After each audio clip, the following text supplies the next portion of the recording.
because we're back live and direct after like 2 weeks off. It's time to talk to the crew out there in recovery land and regular land.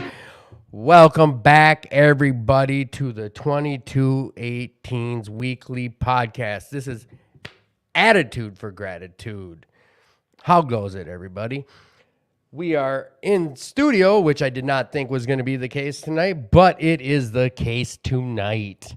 Thought the show was going to be on the road, and certain things happened in the last 2 hours, and we are here at the club, and we are having a podcast with a couple returning guests that our audio went out on us about an hour in, and someone who's not been on the show that we grabbed a crowbar and peeled him away from whatever he was doing to get up here. And now we've got 3 people in recovery on the show tonight: KRISTA, Jeff, and Jackie, my boy.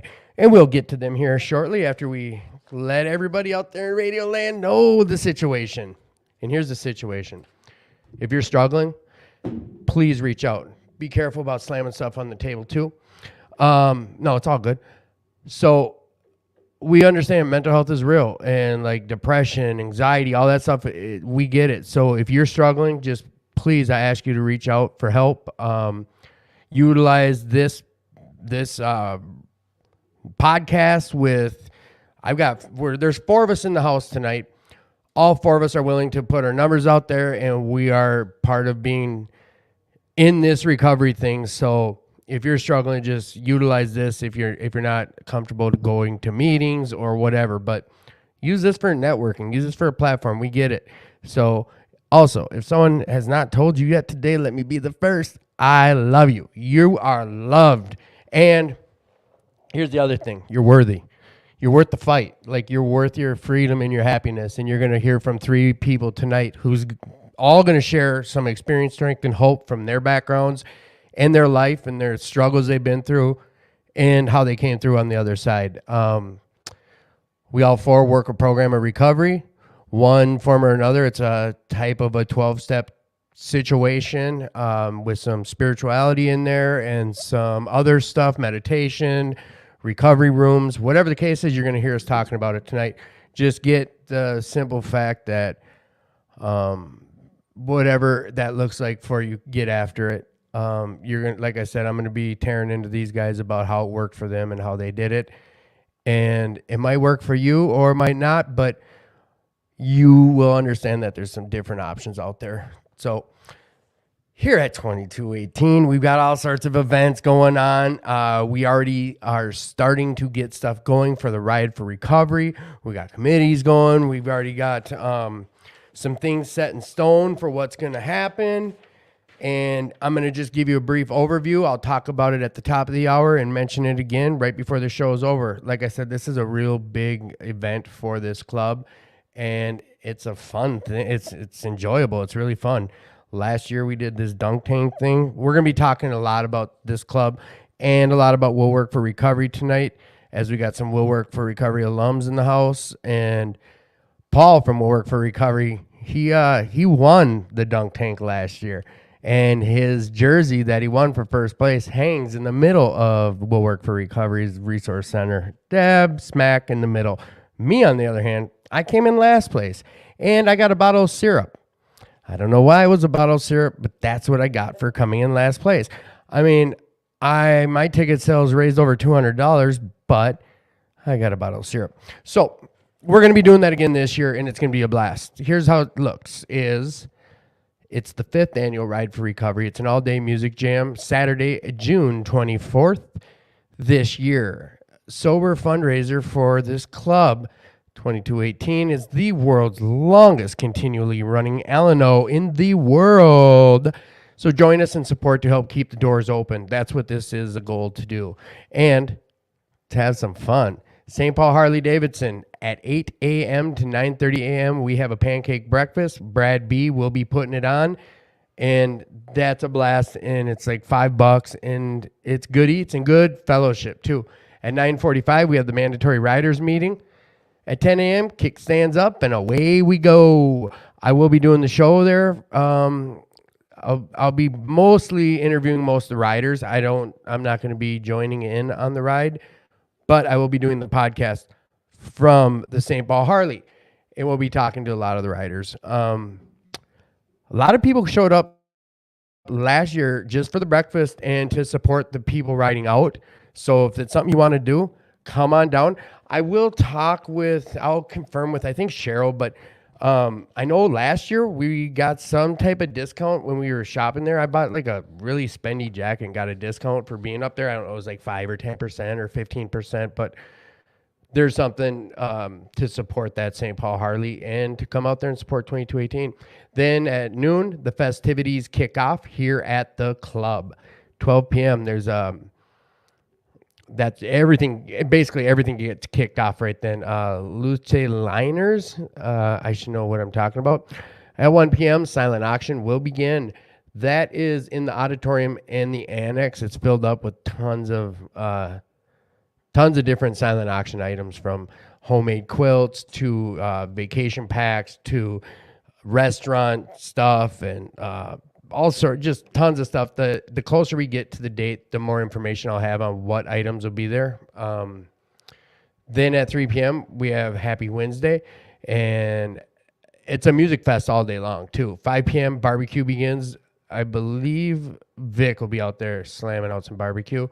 And if you've never had Vic's barbecue, come check it out. It is fire. 5 p.m. as well, Zoo Factor will be playing music while we're eating some barbecue. At 6:30, we got a speaker, the featured speaker. In the past, we've done like hour shares, but it's not going to be like that this year. I believe it's a half hour max when we have our speakers going on. At 6:30, at 8:30, it's the All-Star Jam. And also the silent auction will close at that time. Then we'll have the auction and raffle and drawing announcement at 9 p.m. Basically, we have this thing going on until till the city shuts us down. It's a blast. It's always a blast. Admission for wristbands is $20 in advance or $25 on the day of.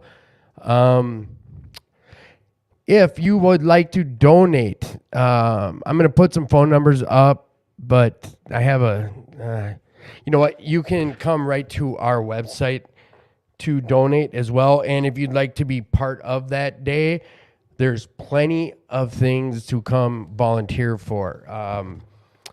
We encourage anyone and everyone who would like to be part of it to come on down and sign up and be part of this. I will somehow incorporate that QR code on here, flashing through those pictures where you see the club right now on the screen. I think there's a way I can upload this QR code and some of the information about this. The closer we get, the more I'll be able to incorporate a lot of that stuff. So thank you for your patience on all that stuff. Ride for Recovery, it's coming up. It's going to be a blast. Now, we also have a lot of stuff going on here at this club. One of them is a new meeting that starts, I think last week. It's 2 weeks ago it started. Every Friday night at 8 p.m., so it's right when this show starts, but it's here in the building. It is called Friends of Dorothy, the Alano Society of Minneapolis. Friends of Dorothy is the name of the meeting. It is a open LGBTQ plus AA meeting here at 8 p.m. It's a newer meeting. Come check it out. It's doors are open to whoever would like to walk through, and they're very welcoming. All right, we also have the mini prom happening, a sinking ship, March 11th, 2023.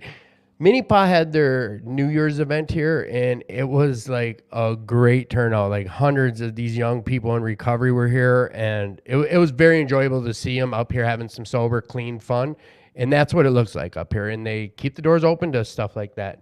So Mini Pa, if you know anyone young in recovery or someone who's young trying to see what some sober, clean fun looks like, not just like that persona of the people that are in recovery, this is young people out there having fun. So if you got some nephews or nieces or kids that, you know, young teenagers that might be having some issues with that type of stuff, that you just want them to see there can be some fun out there without those substances, have them come check stuff like this out.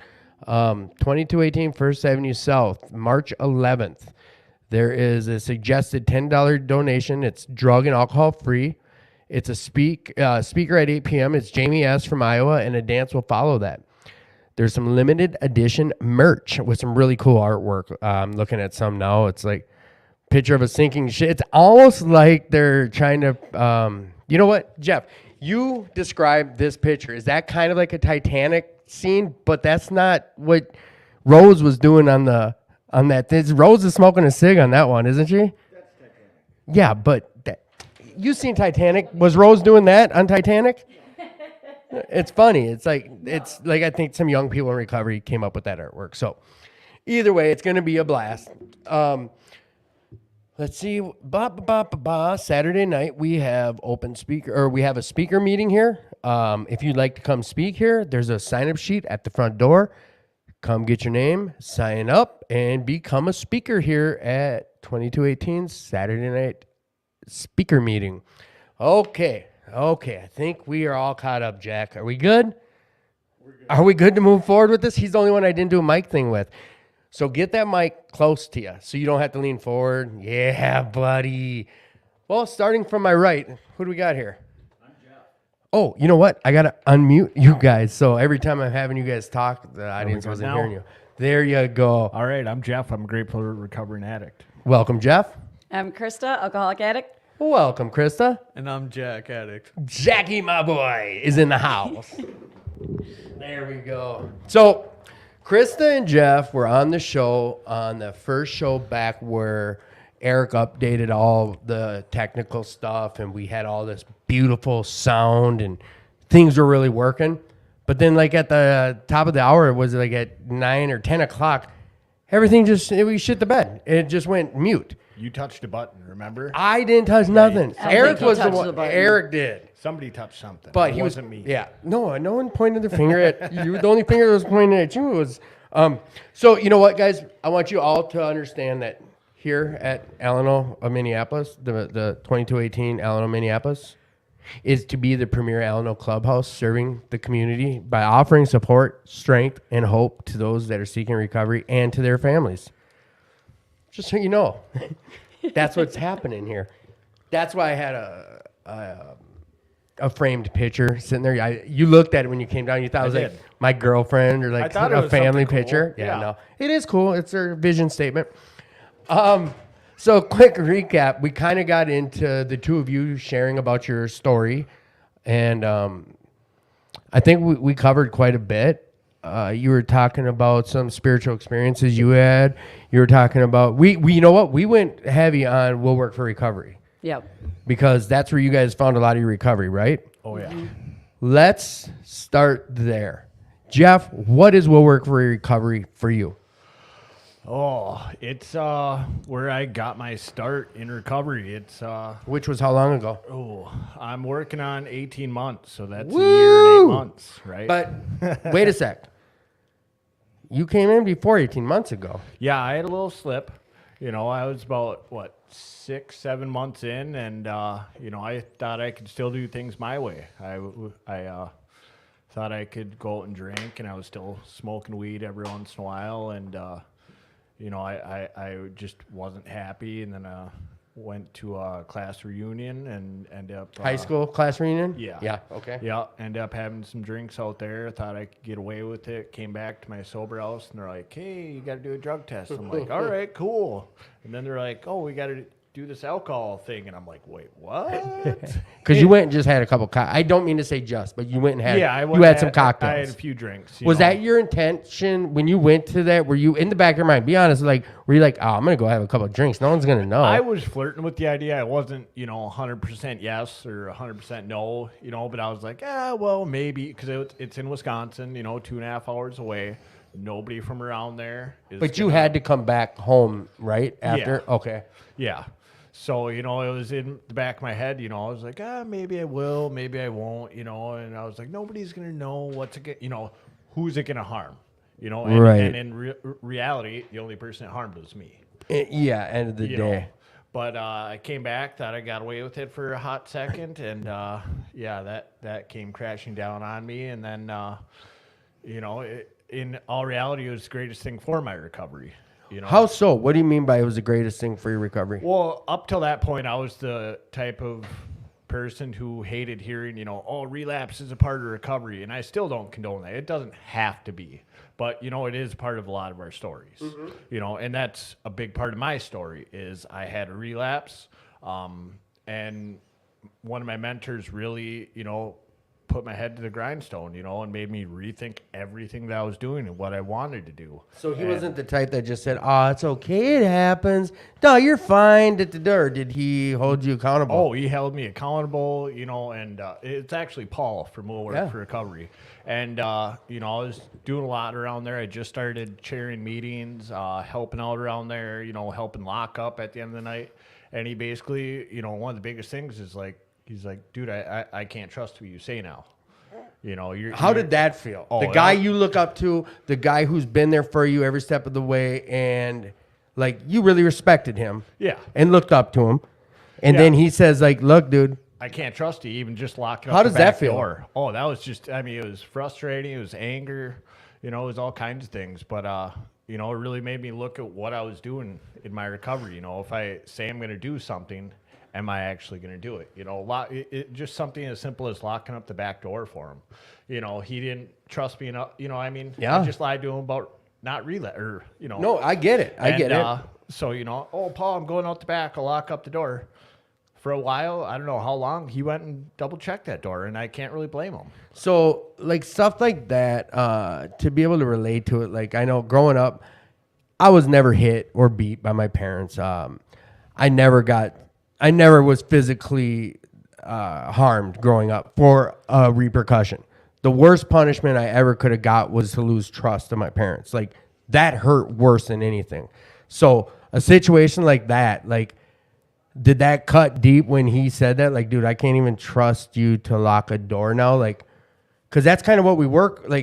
They talk about these promises that we get in this program as recovery goes on and on.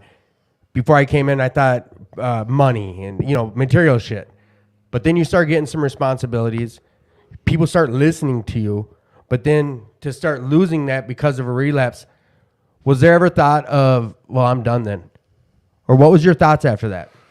Oh, I can't even, I thought that. I think, oh, why even keep going, blah, blah, blah. But, at the end of the day, I was kind of in between a rock and a hard place that quitting really wasn't an option for me. When I came into recovery, I had, I think it was 23 felony charges going against me. Okay. So, but here, what I'm going to be the asshole is not going to just, because here's the thing is, I think me personally, I can't speak for you, but I'm around, I've experienced a lot of situations in my life where people don't call me on my shit. So I'm going to call you on some shit real quick is you said you really had no other choice. You did. Oh, yeah. You did. Yeah. You still could, you could have been part until you're locked up. It's an easy statement. I know you didn't wholeheartedly mean that, but you had all the choice. You still could have just kept after it until you got locked up or hit with all your felonies. You still ultimately made a choice because you did have a choice. You chose to. That's kind of what I roundabout way was asking you. Did you just want to leave? Shit, I'm hanging my head low. This guilt and I hurt Paul. I hurt my. You know what I'm saying? So you did have a choice, and you chose to stay after it and keep going. Correct? Yeah. All right, there. I shunned you. I slapped your hand. But we do, and that's the thing. I didn't want that to slide by because you did have a choice, and I think it's just we easily say that sometimes. I had no other choice. I had 23 felonies. I have 5 years hanging over my head. Oh, I had 100 and some years hanging over my head. 100 years. This guy. You want me? Yeah, show me the mat. No, I'm joking. All right, I'm still gonna keep digging, and I know we went over a lot of this stuff before.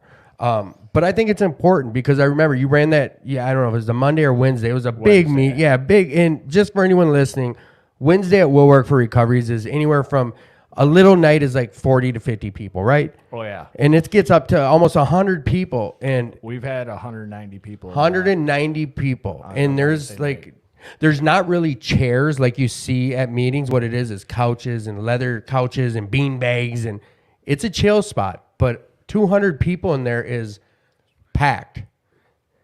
I was gonna say I can mute you if you want to do some other talking. No. Jack, I'll get you pen and paper, and you guys can send notes. Yeah, I'm good. So the 200 people in there, you're in there chairing it. What does that mean to chair a Wednesday meeting? What for people that have never been to a recovery meeting? What did that look like? What did you do? I don't know. I mean, you kind of read a script and set everybody up to talk, and you read, we read the Just for Today, but it was going through, people celebrating birthdays, So your announcements. position, like, so as a chair, what you do is you facilitate everything. You're the one that, like, if a newcomer comes in there, I know for us, we know what that means, but we have a few people that listen that don't go to meetings or looking to go to meetings and not sure. When I first walked into a meeting, I saw the two people running it, and I thought they were the ones in charge. I thought they were the bosses or they were the governors or so. This program, there is no one that's in charge. What a chairperson does is facilitates and keeps the meeting going. So Jeff was the one everyone looked to, up to 200 people walking in there. All eyes are on you for the beginning and the ending, bare minimum, right? Right. Yeah. Basically, get us kicked off, go through our little, spiel. The format, do our celebratory, birthdays and stuff like that. Read the Just for Today, and then open it up for sharing. And then once the meeting's done, about 8:15, close it down. So that's where I talk about, like, I know that a lot of that guilt can pile up too, because you brought it to the meeting, didn't you? Yep. What did that look like, and what happened? What did you do? I basically had to out myself, and I didn't have to. I was told, you can either keep this to yourself or you can tell everyone. It's up to you. It's your recovery. Was that Paul that gave you that option? Yeah. Like, because what, you took it to him? I know I'm digging kind of deep into this, but I think it's important for people to hear this, because the relapse is part of shit happens, life happens, whatever happens. There's no set rules, there's no standards. From what I've heard on this for 3 years of different people every week, everyone's story is different. If there's a relapse, there's a fucking relapse. It happens. Life, whatever is part of your story is what you make it to be. So you take it to your sponsor, your mentor, Paul, and he gives you that choice. He's like, it's up to you, man. Do you want to tell everyone, or do you want to keep it to yourself, or what? And then what? How does that look on the inside? What are you thinking? I felt I better bring it up to everybody. Just tell everyone, it's better to out yourself in front of everyone than have, it seep out the long way, and then everybody creates their own little backstories with it, and God knows what, some of those stories that I've heard about, stuff that I haven't even done, but the telephone game. Oh, like, before you know it, Jeff was I like, find all kinds of stuff out about myself, and I'm like, oh wow, okay, all right, cool. Before you know it, like you're out there slanging booze on Sundays. Yeah, right. So, all right, then you bring it to them, and this is a dumb question for us four. We know the answer, but did they kick you out? No, I mean, a lot of people came up to me and, gave me more praise than ever, because it's hard to tell on ourselves. That's the one thing, one of the greatest things I found in this program is, even as little things as when you're struggling, just telling somebody, it's hard to say, but a lot of people give you a lot of credit, a lot of kudos for it, just to put it out there, and people don't even have to be able to solve your problems, but just to hear it, that you're struggling, that you're actually human, you're not a super god, you're not, So, and I think this circles into what I was trying to explain is a guy sitting at the front chairing a meeting for a newcomer who's been there, let's just say for a month. He shows up 4 weeks in a row, doesn't get too involved with people. All he knows is the guy who's up at the front, who's handling the format, keeping this meeting going, looks up to you, whether you know it or not. And that's, like I say, anyone who shows up to meeting, you're doing service work by just being at the meeting. So someone who's struggling sees someone like you do that, and then you say out yourself, but you got honest. Yeah. And you said, like, look, guys, I fucked up. I had a drink last weekend, and this is what it is. That there, like, could have say, like we say, like, that guilt piles up on people, and they might never come back thinking they can't. So things like that help, being honest. Like, that's part of this. Did you remain chairing that meeting? Yes, I actually chaired it for a little over a year. I just stepped down from it, a couple months ago. I had another Wednesday commitment coming up. Spirit of rotation. Yeah, what we do. it's somebody else's time to step up and be the limelight. So the last thing about that whole chapter of you chairing that Wednesday meeting, what did it do for you and for your recovery? Being part of Will Work for Recovery and having that Wednesday night responsibility.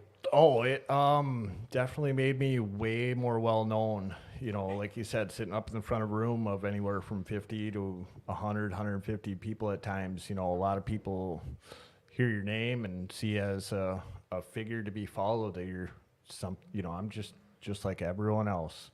But somehow people think people running meetings are like superhuman or got their ducks in a row. I'm just lucky to have my ducks all in the same pond. They don't have to be in a row. They don't have to be playing nice with each other. Just as long as they're in the same pond, I'm happy.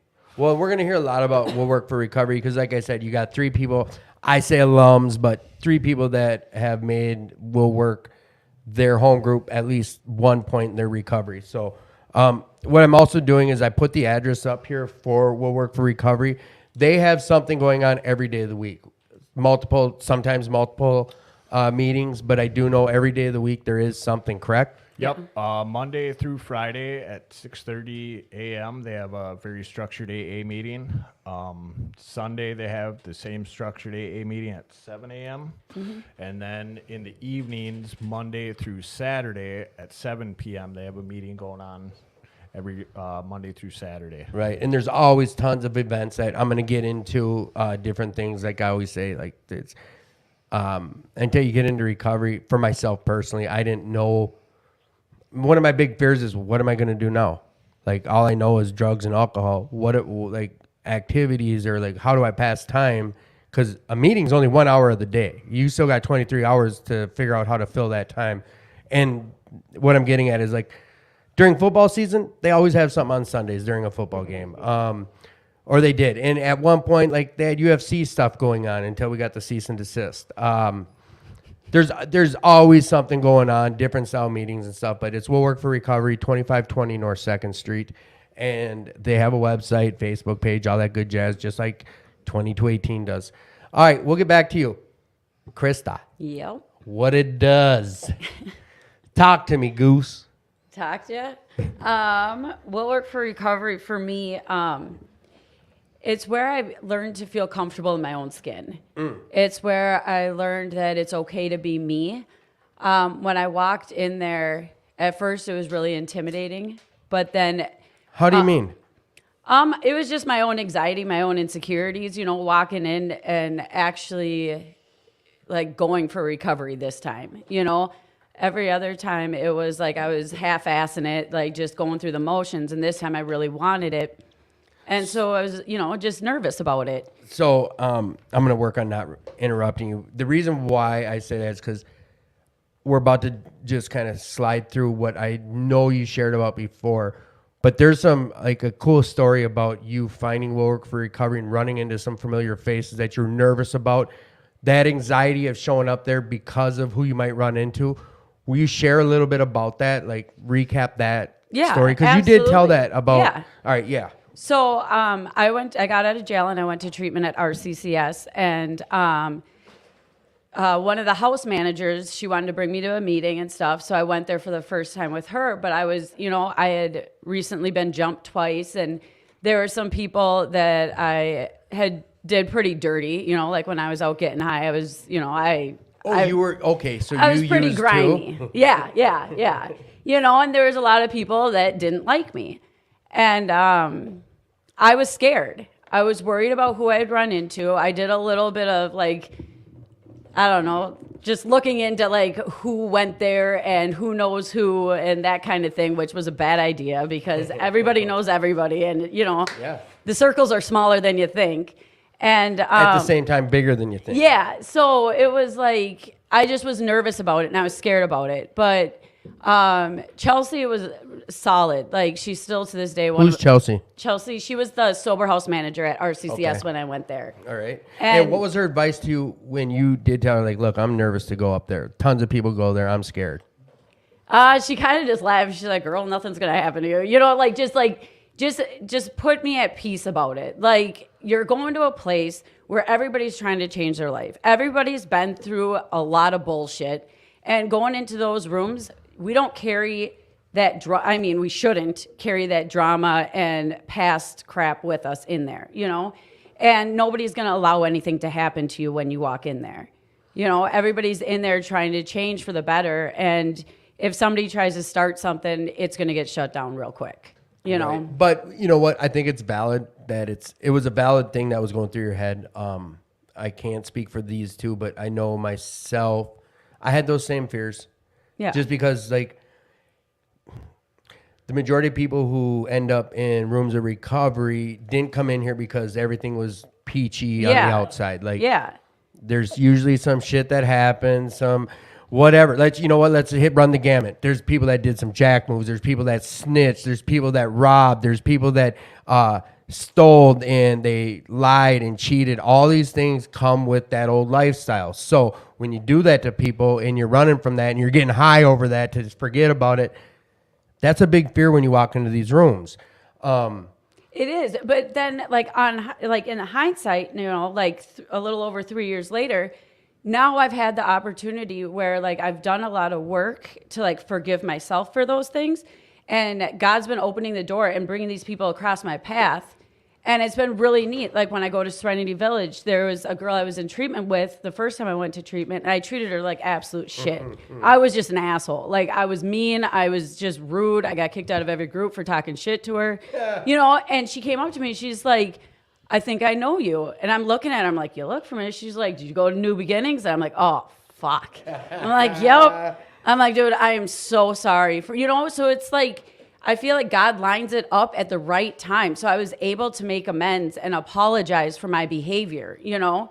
And that's happened like in other times, like during softball and stuff, in recovery softball, like people have crossed my path that, you know, I necessarily didn't do dirty, but they jumped me and it was a bad situation. And they came up and apologized to me for what happened, you know? So there's a lot of healing that comes through, you know, when you're working the steps and you're working a solid program and you don't want to reach out to those people from your past. Right. But they'll be lined up in your life at the right time. And you believe that's a higher power thing, right? Absolutely. Absolutely. So let me ask you, and you know what? No, I don't want to ask you this yet because I want to wait till after we talk to Jack, and then this is a question for everyone. Someone asked me. So basically, like your past was there a lot of was there a lot of attempts at recovery, or was this last time the only time you were really serious about it? Or was there times prior to that you were truly trying to let it work for you? Well, I had like 11 years sober, but I wasn't working recovery. I was doing the church stuff, and then life showed up and I relapsed. So then, you know, after that, I mean, I went to treatment like 15 times, but so just a few times. But yeah, but it was like I wanted it, but then as soon as shit got real and like the emotions and like all that stuff, I would panic and I would run. Right. So this time was the first time I think I completely surrendered. You know, this time I was homeless, living in a truck, taking baths in the river because I had nowhere to go. And I was just like, God, you got to do something. And he stepped in and I got picked up on my warrants and I've been sober since. You know? Bottom of the bottom. Yeah. So you're someone that could say they're grateful for the law. Well, yeah. Yeah, because I would try to turn myself in, and then I'd end up at Treasure Island fucking gambling rather than going to the jail. You know, I'm like, you know, and something bigger than me had to step in because I wasn't doing it myself. We have a guy named Ken R., who always, when he tells his story, he makes it real clear, and he says him by name. He knows the guy's first and last name. He's like, one of the first and foremost people I wanted to tell you I'm grateful for is Sheriff John Anderson. Like, he knows, he's like, and that's the one who kicked my door in and came and served his warrants and put me in jail and was the first thing. You know what I'm saying? Like, yeah. I don't want to go further because this comes into my question. No, but I think that's huge because, like, when I got picked up on my warrants, like, it was like a weight got lifted off me, you know? I knew I was going to be at the workhouse for a while. I knew, you know, it was going to be a minute. And when I sat in there, like, having the COs, like, it sounds weird, but they were super encouraging. They helped me believe in myself. I was doing treatment in there. I couldn't be released until I graduated treatment in custody. And I actually, after I had 18 months sober, I wrote the COs a letter thanking them. Like, thank you for speaking life into me. Thank you for believing in me. Thank you for letting me like have hope and, you know, seeing something good in me, not just seeing me as a degenerate, as this criminal, as this like They drug treated you addict. like a human. Yeah. It was the first time in a while that I'd been treated like that. And so I wrote them a letter, like just thanking them, because having them treat me like that helps me see something in me that I hadn't seen in me in a long time. And I hear that a lot from, like, in general, rooms of recovery. People will talk about, like, people loved on me until I could figure out how to love on myself. And that's like, this is a different, like I say, every week I talk to people, like, you're telling me from another avenue, like, you found some love in the correction facility. Yeah. Like, that's huge. Of course, you had to be present enough and willing to hear that. And Absolutely. You know what I'm saying? Like, you weren't on the defensive or ready to be like you to everyone and whatever. So that worked. So you found what worked for recovery. That's where, like, your recovery jumped off for this last time here. Yeah, and that ties in with the loving people until they can love themselves. That's how I was able, when I walked into will work, even though I was like going hard in my recovery, I didn't know who I was yet. I wasn't secure in who I was. I didn't have confidence. I was really quiet. I kind of kept to myself for a little bit. I'd share at meetings, but then I didn't do any fellowship. I didn't connect with anybody right away. But when I'd walk in there, I didn't feel judged. Right. I felt like I could be me. I could go in there and go, especially to the women's meeting. I could go in there and talk about the tough stuff, because that's where the growth is going to happen. And they could all relate and give me sound advice and just like be there to listen. And them loving on me like that I was able to start loving myself more and step into who I was created to be. Yeah, that's huge. And that's the only way we pay stuff like that back is keep doing it ourselves and doing that to the absolutely. next one who walks in. So it will work. Faith, you talked about some spirituality last time we were on the show. What does that look like in your recovery today? Now, because you did just mention Serenity, and I bring up Serenity a lot because that's somewhere I support Serenity Village off Douglas there, and there's recovery meetings there, and there's regular church. They have something going on every day of the week as well, whether it's making sandwiches on Mondays and handing it out on Saturdays and giving away food on Tuesdays, or Bible study on Wednesdays, or recovery meeting on Tuesdays, or service twice on Sundays. There's tons of stuff going on at Serenity Village. What does Serenity Village look like for you, and what do you do there? Serenity, I have been going on Sundays. Here and there, I'll go on Tuesdays to the recovery meeting. It's given me a place where I can connect with a lot of women that have similar beliefs as me. Faith is a huge part of my recovery. I am a strong believer in prayer and the power in it. Okay. So when I can connect with other women and have those women to reach out to, and if something's happening in my life, just having that firm foundation where I can be like, hey, I need some prayer for this or whatever.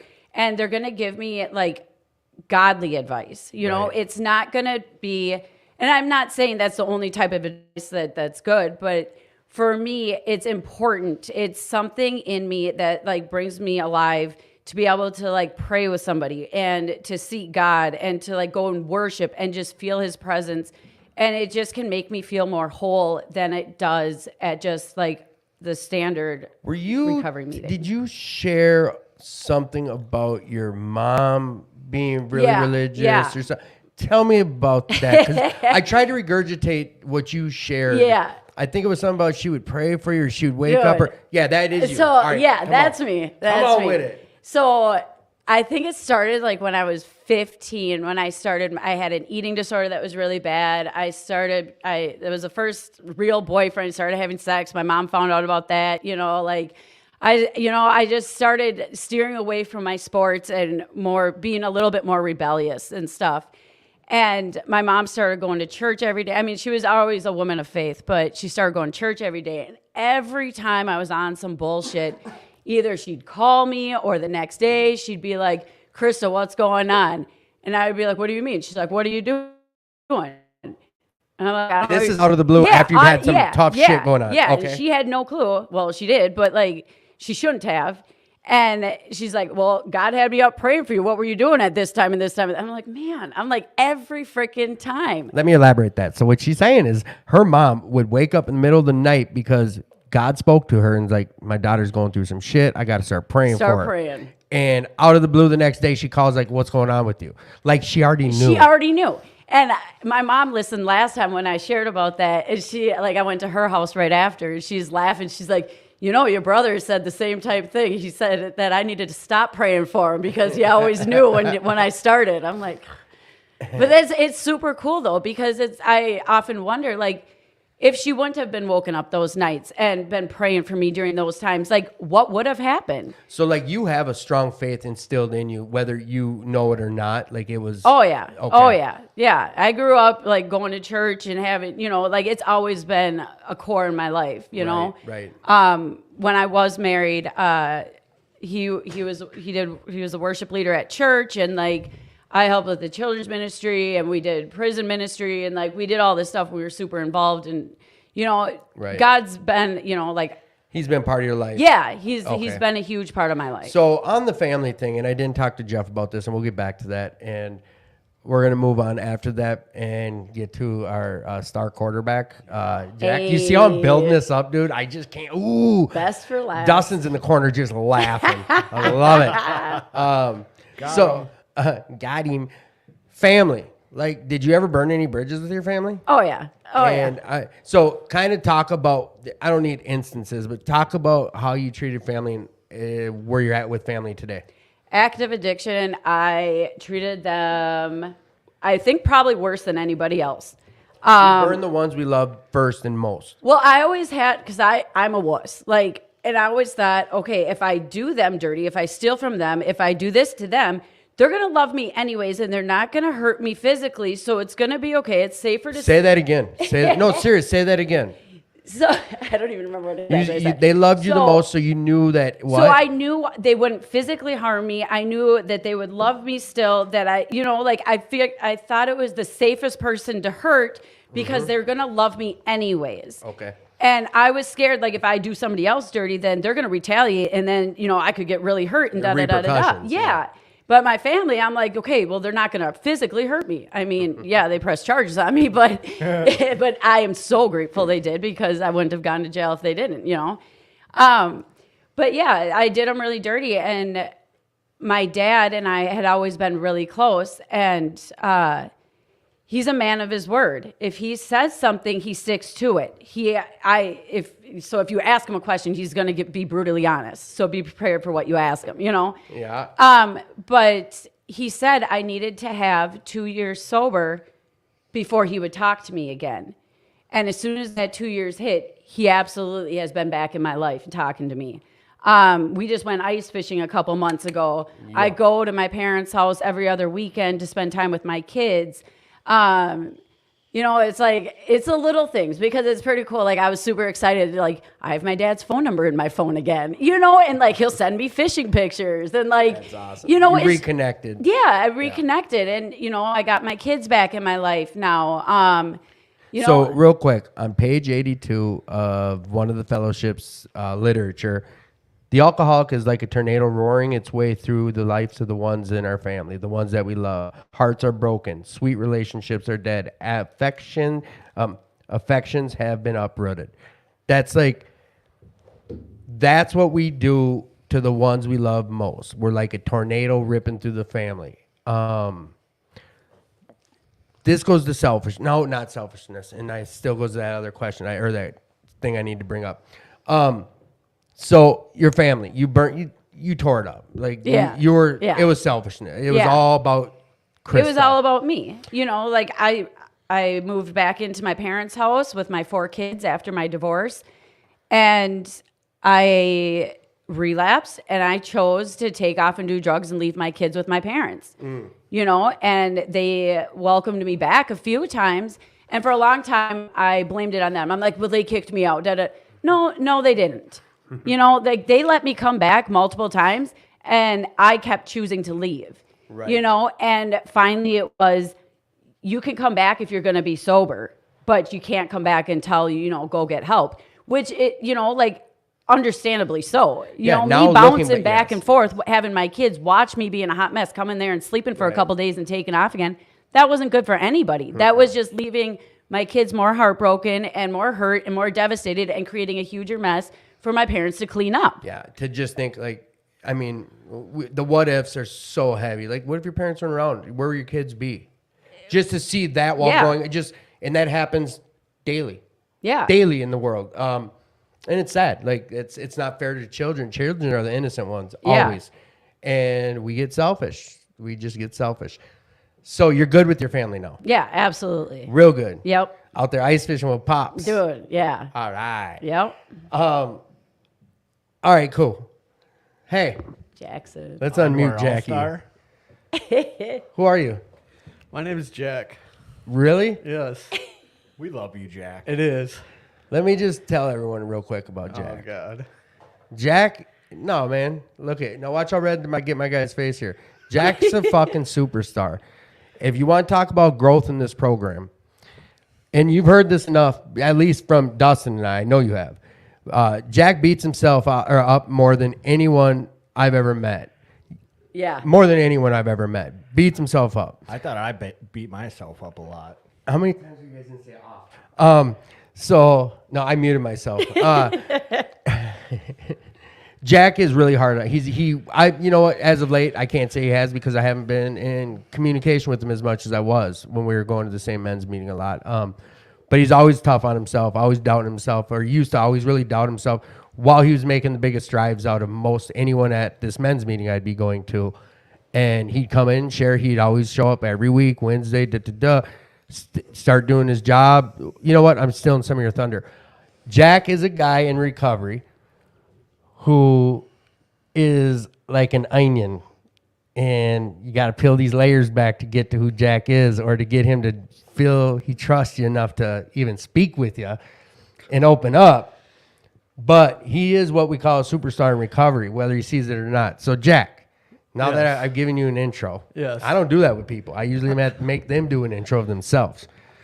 How you doing? I'm good. How's life looking like for you today? Life is much different than it was 3 years ago. How was it 3 years ago? It was rough. I was homeless. I was an active meth addict. I don't know. I was losing hope of ever recovering, and it was pretty dismal. So I'm gonna even rewind it a little further. Your family, like growing up, we're gonna go a little deep on Jack today. Tell me a little about your story growing up. What was it like? I know that you come from a loving family, so Absolutely. I want to hear about this. So first off, both my parents are in recovery. My mom has 40 plus years, and and my dad has 30 something. I have buttons. It's the shit. I love it. So I've never seen them drunk or high, but it was part of their story before I was around. Right. Yeah, I was born in Minneapolis. Moved to Tucson, Arizona when I was about 6. Moved back to Minnesota when I was about 12. Moved back to Arizona when I was 15. Graduated high school there, and then moved back here. Okay. So then you're back here. Yep.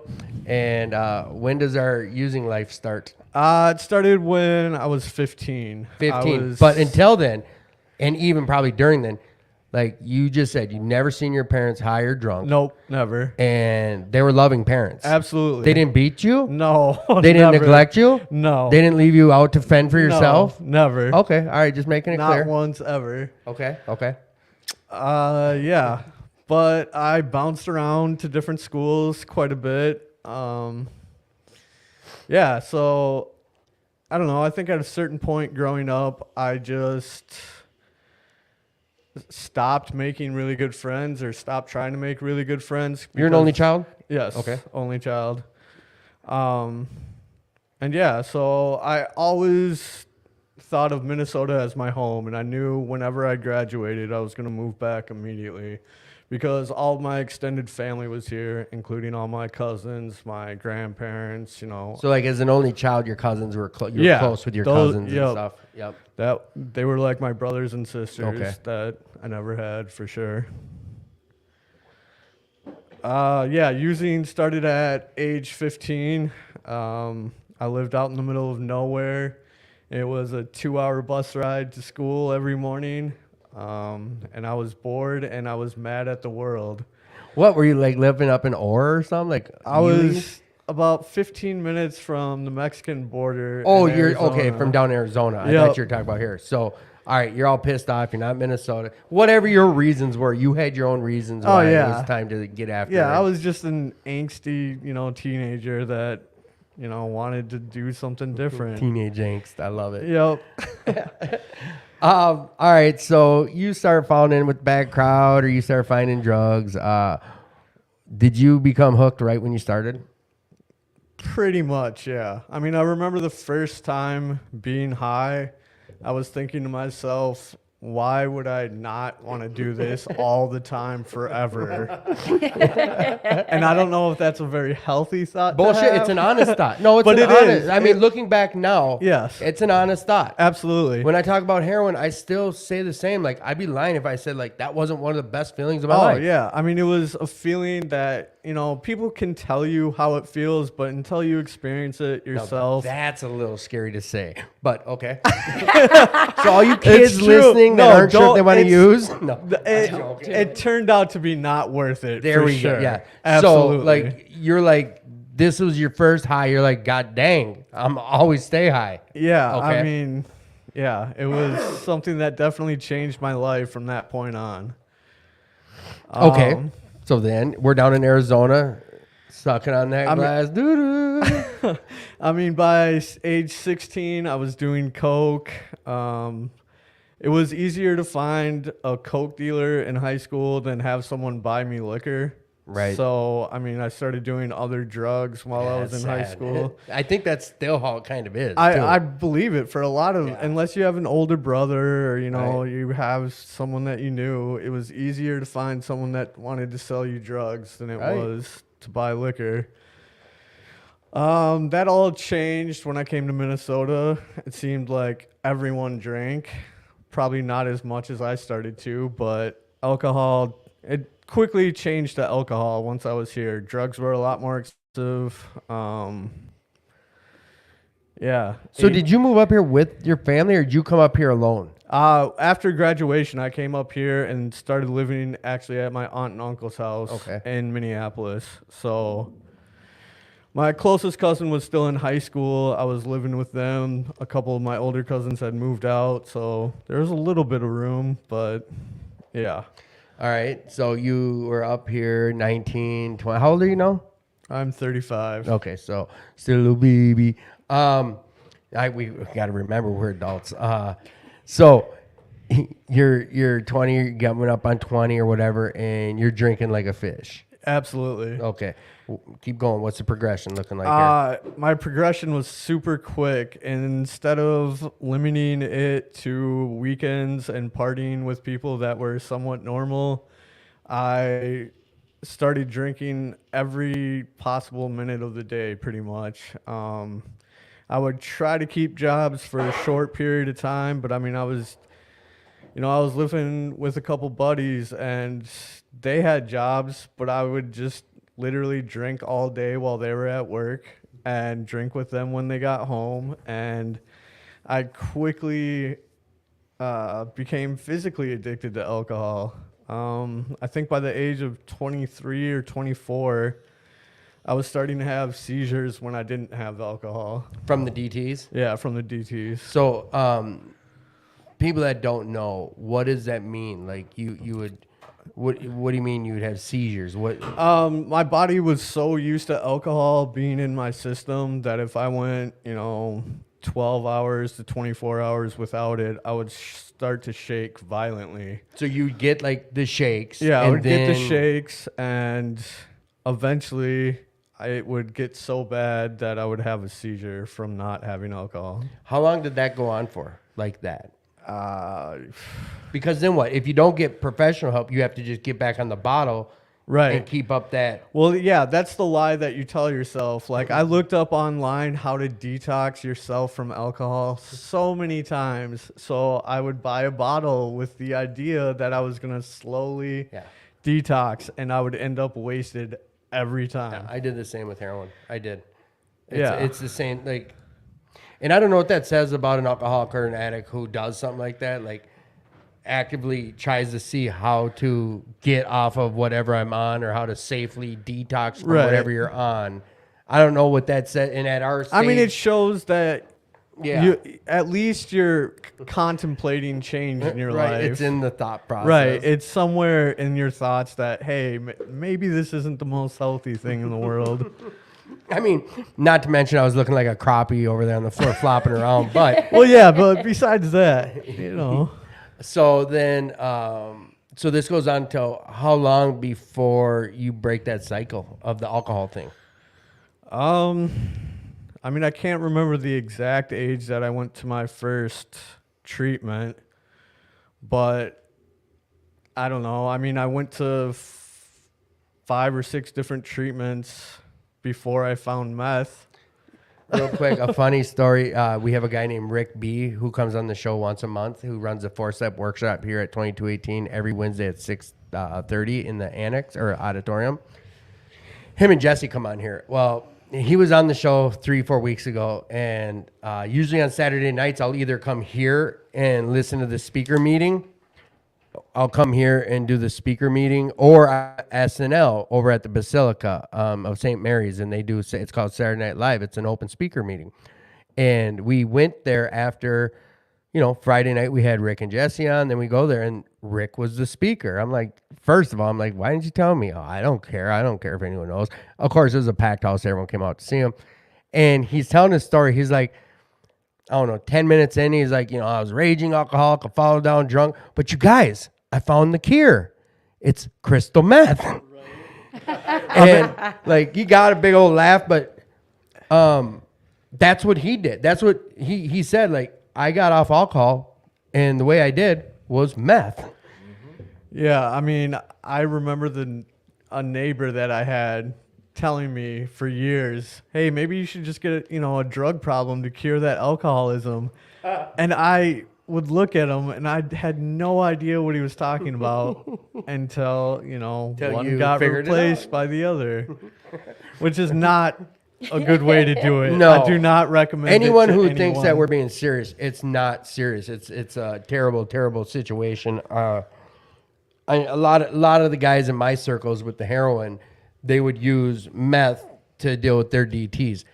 Personally, it didn't work for me, and I promise you I tried. It just didn't. It didn't work for me. But alcohol, I think, is, I don't know the chemical differences, but You're saying you're not a doctor?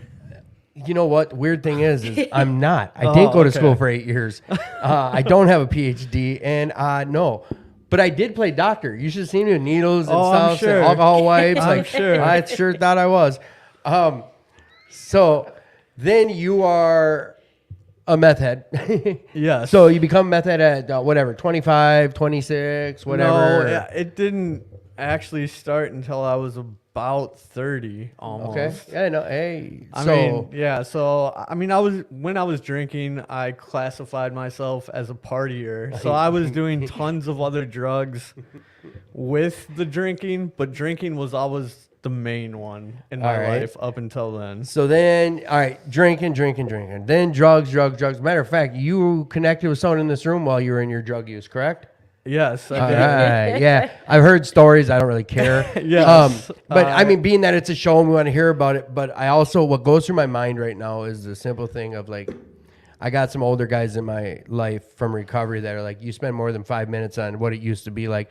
You're being selfish and you're wasting time. Absolutely. This is a different song and dance because we're telling a story on the podcast. But I think the main thing is you grew up with hugs. You grew up loved by mommy and daddy. And absolutely. You weren't showing a shitty life. Nope. People got to understand that. It's like me. I didn't, no one was using heroin in my household.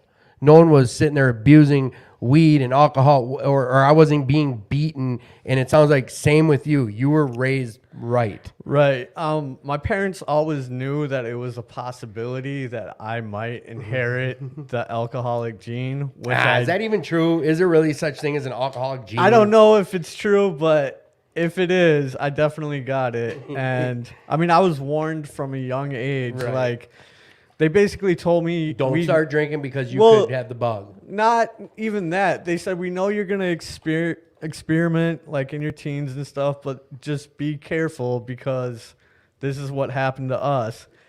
Mm-hmm. And that went in one ear and out the other. And, you know, that's why I'm here today. So, all right, 30 years old, you become a meth guy, and then that goes on for 4 or 5 years of some real dark shit. And I've heard some stories here and there, some certain situations. You've experienced some terrible things in your use, from my understanding. What led you to these rooms? I mean, like I said before, I had been to treatment multiple times. I had even been to treatment for meth, I think, twice before this final time.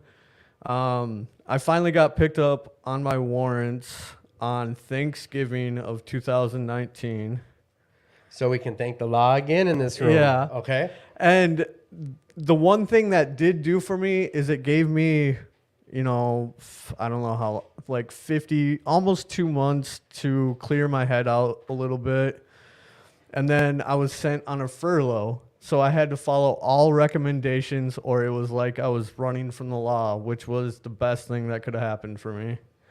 I went to New Beginnings after that. Oh, someone else was just talking about New Beginnings. Hey. Oh, that was Krista. Okay. I'm serious. I was like, wait, we just had someone in the room talk about that. I've been to, liked it so much, I went there twice. Yeah.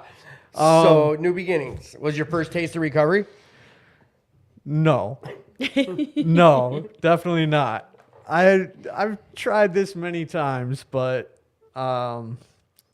yeah, I don't know. They sent me to PCC and COVID hit, so I spent 14 weeks there, which was, again, best thing that could have happened to me because after coming out of those experiences, it was the longest time sober I had ever had, and that was just by going to jail and going to treatment.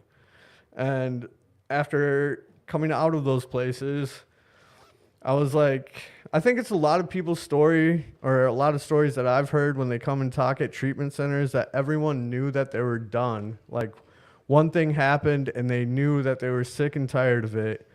I didn't really know at that point. I knew I wanted to try something different and I knew whatever I was doing wasn't working, but I really didn't know if I wanted this to be a lifestyle that continued. And I think a lot of people get lost in that they don't have this come to God moment or this lightning bolt that tells them they're going to be sober the rest of their life. And yeah, I don't know. Okay, so then you find the rooms. I do. I do. Real quick, I put a question out there, kind of. I was like, is the alcoholic even something that can be passed down? It is. I've had multiple people say it is in epigenetics. I'm not sure if that's the term of that or not, but thank you, Bridge and John and everyone who confirmed that it is something that can be passed down through genes and genetics. But you decide... With what you just said, does that mean like you weren't, when you got in the rooms, you're like, I don't know if I want to be in recovery? Is that what you meant? I mean, I know I wanted a different life, but I didn't know if I was going to continue with it forever. Because I think that's a scary thought to a lot of addicts. Like, I can never use again if this is what I'm doing. And so I told myself I was going to give myself a year and I was going to try to follow as many suggestions as I could, because in past attempts, I wouldn't go to meetings or I only went when I absolutely had to. I wouldn't talk to people. I just didn't do what other people were saying. But, you know, I don't know. Where am I going? You're talking about basically the simple fact that you realized with what you were saying at that point and now what you see today is this whole thing where they say just for today really means a lot. Like when you're sitting there telling yourself, I don't know if I can do this the rest of my life. There was a point in my recovery where that clicked, that part where I see what they mean, just for today, or 24 hours is all we have. Because when I'm sitting there doing what you were saying and worrying about, fuck, the rest of my life, never can have a drink again, this, that, and the third, yeah, smashing the delusion. Yeah, that's right. But that's kind of not where you were at, but you see where that correlates then with kind of that thinking, because I think we've all had that, or at least I know I did. The simple fact of, shit, first of all, this is what you've been doing your whole adult life. Right. What else do I know to pass time? Right. And then I start this delusion. John's absolutely right. Like this delusion of this is what else am I going to do? And for the rest of my life, that's where I think it made it easier for me to just for today. Right. And one thing that Will Work did is I found a meeting like I had never gone to before. The 5 o'clock men's meeting. What do they call it? The 5 o'clock? The Crosstalk at 5 o'clock. crosstalk at 5 o'clock. That's something I really needed because the only thing that I knew how to do in early recovery was keep on showing up.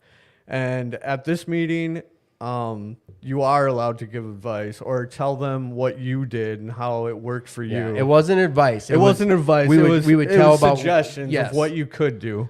Right. Or what worked for me. Right. Or what worked for them. But now here's I thought we also had other names like 5 o'clock accountability, whatever.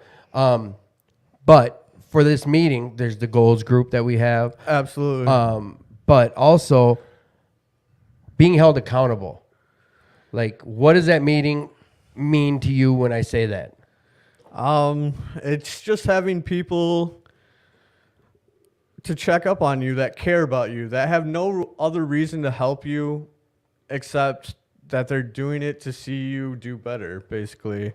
And what that meeting did for me is I had tried meetings before, but it's really easy to slip in and out of meetings when no one can respond to you and when no one is really holding you accountable. I mean, I found out if you relapse, it doesn't really matter as long as you come back. It's like, or as long as you live. Right. And it's like, well, that doesn't help an addict like me because It gives you an out. Right. It gives me an out. And this was a different type of meeting. And I found a group of guys that actually were trying to help people without anything in return.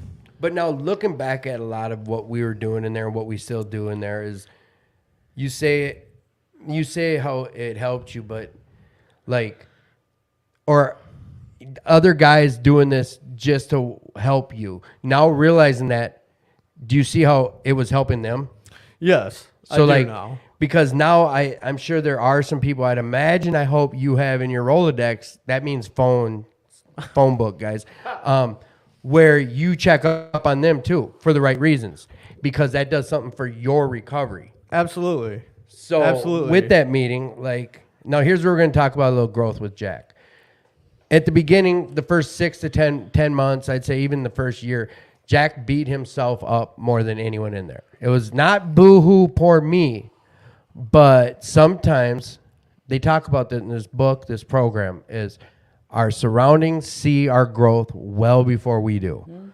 And you'd see him blush every time. It's usually Dustin. It's usually Dustin who's quick to be like, look, Jackie did, like Dustin wouldn't explain his story. He would talk about Jack's growth for other people to hear, like, it's possible. And like, I know Jack's super shy. You guys all know that, but people listening don't get it. Like, Jack's really shy or you really were. You're getting a little better, right? Absolutely. There we go. Trying to be. Cool. So tell me about, all right, your accountability and like, just let's go with your career since you've been in recovery and how that's looked and how your accountability held you to the standard of moving job to job and stuff. Well, I mean, other areas of my life were progressing and I wanted to, make a financial move and get a better car. And at that point, I couldn't pay for it with the salary I was getting. So I asked people in that room, what should I do? And they led me to a couple different places. I chose one of them, and I tried. I tried to like it for 6 or 7 months, and it just wasn't the right fit for me. And So what? You just left one day and didn't call no one and just found what'd you do? no, I found another job which paid about the same, but yeah. I mean, in active use, I would leave every job without another one in place. I mean, I had no care or responsibility at all. And this was the first time, I actually found a job and switched over seamlessly without, having to borrow money from my parents or having to, I don't know, leech off someone else. Because live with financially, them. your parents you've leaned on them quite a bit. Oh in my your God, use, whatever. I can't even start to say how much I've leaned on them. And your friends during your use too. So a lot of like I'm gonna like kind of I'm gonna answer some things that I want you to confirm and elaborate on. Is there's situations as you heard with Jack. Some of us start using when we're in our early teens, and we don't stop until we're in our early 30s or even sometimes mid 30s or 40s or 50s. So all this time we've never grown up. And a lot of like this men's meeting I go to, some of the guys listen. A big thing someone will say is it's time to grow the fuck up. Time to grow the fuck up. That was a question I used to ask people, was like, what does that mean to you? Is when you hear grow the fuck up. But coming to like that meeting, the reason I say this is there's been instances, I've been going to that meeting for 5 years since we're on the other side. And there's guys in that meeting. I went to like Mike and Wade. There's some people that are like financially responsible. I went to one of them and said, like, dude, how do I successfully run a checking account? These are things that, your average people be like, are you serious? Like to some people, this is just normal shit. But like we're starting basically from fresh, from new. That's the one thing that I think is unique about Will Work, because I would never feel comfortable going to some of the other AA meetings or NA meetings and asking a question like that. But I mean, when we were in our youth, I mean, we hide from the outside world, so we don't know how to do a lot of things. I mean, I've had to ask some of the most basic questions, but I mean, if you don't know, you don't know. And the only way to learn is to ask. And I mean, that's something I did not want to do for anything, but I've asked the goals group all kinds of questions about Life. grown up life. Yeah. I know we kind of laugh about it because we know it's stuff that we should know. You don't see my air quotes, but it's something that we're at this age, we should know this stuff. But we don't. We chose drugs. We were selfish. We decided to be selfish and use and use and use instead of be responsible or grow the fuck up. With a lot of that stuff that's happened with the goals group and for your growth in your life, how would you explain to someone who's wondering about coming to some new meetings or a meeting like that? Like, how would you explain that? Define that meeting to someone. And not comparing it to your regular AA meetings or whatever. Like, what is that meeting to you? I mean, I don't even know how to start. I mean, it's been everything, basically. When I came out, I was super lost, and it was, I mean, most of my friends are from that meeting. It's just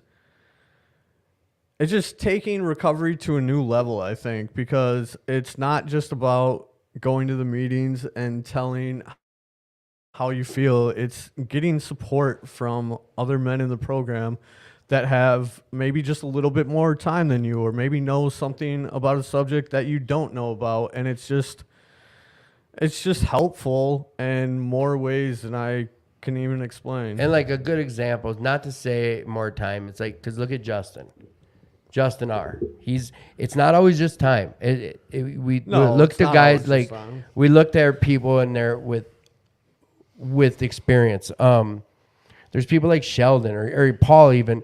The thing I like about that meeting is that no one cosigns no shit in there. You come in there on some song and dance, and they're gonna call you on it. And it's not that they're making you feel bad, but a lot of times it's saving lives. Like, when someone's like, oh yeah, shitty day, you're not going to get a pass on that. Why is it a shitty day? And then you're going to go into whatever details and you're going to get some feedback. You know, it's really relevant in a lot of recoveries. And as soon as they get to know you and understand that you want to do something different than you have been, they'll put you on the spot for as long as it takes for you to share, which I know firsthand because every week at one point someone would look at me and put me on the spot. Jack would lower his eyes and try to look over here and over there. But it's what I needed. You go to, yeah, shit, I'm sorry. Yeah, I don't know. I'm trying to put a magnifying glass on Jack here, and it's tricky because I know you so well. I like situations like this where I don't know someone this much, but yes, Jack's now like taking care of himself, paying for his own way, got a roof over his own head, and like he's responsible. You had issues with one car, you dealt with it, got another car. Like you're doing things that the old Jack at 33. You got 2 cars now? No, I'm saying I had issues with 2 cars. Yes, I recall. But we get to show up for people, like, and it's not always just time. It's not how many 24 hours you have. It's you've accomplished a lot in the time you have. And I think a big part of that goals group, it's not just holding someone accountable, but holding someone accountable to their growth too. In a situation like this, like Jack, is someone like Dustin. I would try to get him here tonight in a way by a little guilt, but he's also got responsibilities, but he's always quick to let you know the growth you've made. You know that. Absolutely. He would do it in a way of like, he's also given me a lot of shit over yeah. the Well, years, when you would say something about like, oh, I can't do this, and what would he say? Something like, well, if you needed meth at 3 a.m. and you had a pocket of money, were you going to stop calling the meth man? He always puts it in perspective. And it's perfect perspective. And it was the truth. It was correct. All right, we did round robin time. All right, I think we got all the bona fides out of the way. You're not off the hook, dude. Don't pull the mic back, bro. We're just getting started in group chat. Selfishness, you guys. I think we all just shared a lot about the bondage of self. A lot about it. Like prior to getting clean, what we did to our families, how we chose our use over all this. One thing, someone pulled in a question when you were sharing, KRISTA, is we have this delusion or we have this thought that walking into the room like, oh shit, they're going to be looking for me or this and that. Do you think a lot of that was still the bondage of selfishness, thinking like, shit, they're being selfish, ego? Do you think, like, looking back at that, being worried to walk in? I think some of it was that, and I still have to check myself on this one, that I'm not that special. I'm not that important. People are not, like, all eyes aren't on me. It's not about me, you know? And that's a tough one to, because I don't recognize it all the time when I'm doing it, you know? But yeah, I think part of that was like PTSD stuff. Definitely. You know, part of it was being self-absorbed, thinking I was like that important when I wasn't. So I think it was a combination of things, and I think it was like anxiety from a new situation, period. And I think a lot of, well, I can speak on your behalf for how you shared. Sometimes you earn the reputation you deserve. Yeah, sometimes we do earn the reputation we deserve. But coming into these rooms, we get to make a new reputation about who we are. I think. Because I'm not the same guy I was when I was out. I am completely different than who I was. And coming in these rooms, like, I can really relate to what you're saying on that simple fact. Like, I don't know when it was, a couple years in, where I was like, shit, it's not about me. Yeah. I used to share about that in my story. Like, I used to think people were going to show up at a certain meeting because they heard I was going to be there. Yeah. Not a bad reason. Like, because my ego is so big. Like, I thought everyone, shit, Tim's going to be there. Let's all go. Like, or they're waiting to hang on my every word, or I don't even move. The world moves under my feet type shit. Bondage of self, guys. So, Jeff, how does selfishness play a role in your life, or how did it? Oh, how do I answer that? I don't know. Everything I did was for me. I didn't think of anybody else. You know, I did whatever I wanted to do all day long, every day when I was in active addiction. Now it's a lot better, but I'm far, far from perfect. You know, I, I, I like the saying that this is a selfish program. What are you doing, Tim? You're Making ruining it. sure that we can hear you out there in Radio Land. Oh, now I forgot where I was. Yeah. This is a selfless program, you know, but it's really not. I have to be selfish at times, you know, but really, you know, I like that saying because I try to help a lot of people, but at the end of the day, I'm really helping me. I'm getting me out of myself when I'm helping others. So now, where is that selfish though? It's almost like, Yeah. in a way, it's like, do we really even need to word it? I mean, because look, it turns into a 12-step situation. You're keeping what you have by giving it away. Selfishly, you're doing it for you, but it's helping. Like we were just talking about with Jack, like you helping other people in return helps you. Yeah. So is that selfish? Yeah, you know, it's a tricky question, you know, but, you know, I try to do what you know, that AA, NA statement, you know, when somebody's, you know, needing help. The responsibility statement. the When anyone, anywhere reaches out for the help of recovery, we want the hand of recovery to always be there. Yeah, you know, and I try to live up to that as much as possible. So whenever somebody asks for help, you know, even when it's not the most opportune time or, you know, not convenient, you know, I try to man up and help people in need, you know, because at the end of the day, when I help somebody out that really needs it, you know, it makes me feel really good about myself. Right. You know, and it helps them. So it's win-win. So we had some volunteers on the show a couple weeks back, and a lot of them say the main reason they like to come down to this club and volunteer is like watching people grow, watching someone come in and get a 6-month medallion and watch the glow and the shine and the excitement. And I think that correlates, like 12-step stuff. I'm not doing this to you. You got the 12-step behind you. So, yeah, a lot of it is that, though. And that's, like I always said, our founders, our predecessors, methodically or like a bunch of wizards somehow realized this, like sharing my story with you in return helped me. You know what I'm saying?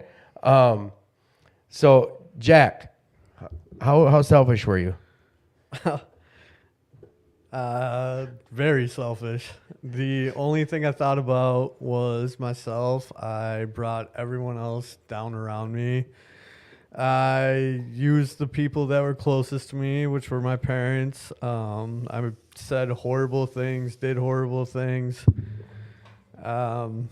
Yeah, I mean, selfish is an understatement. So once again, you know what? The alcoholic is like a tornado roaring his or her way through the lives of others, and mostly their families. Hearts are broken. Sweet relationships are dead. Affections have been uprooted.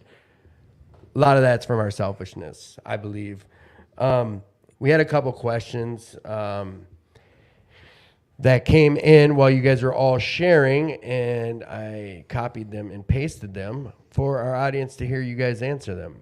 So, once I find it, we're going to talk about it and what it is. See how I did blah, blah, blah. If business is good, we complain. If business is bad, we boast. So, KRISTA, when you're feeling bad, you should boast and be and brag about it. When you're doing good, you shouldn't. Does that make sense to you?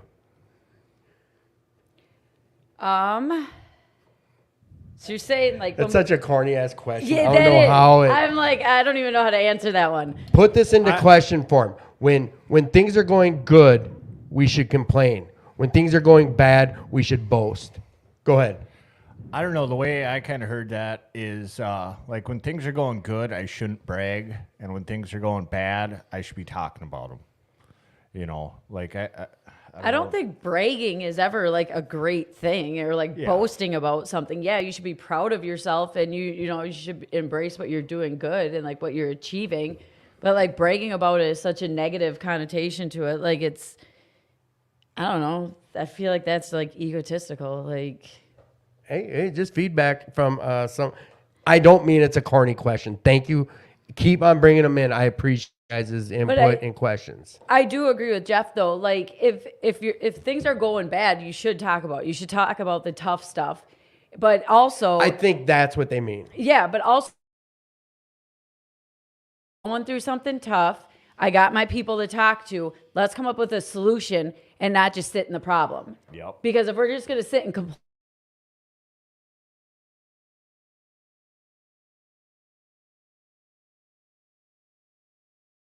going on. Well put. Jack, what were some of the biggest hurdles?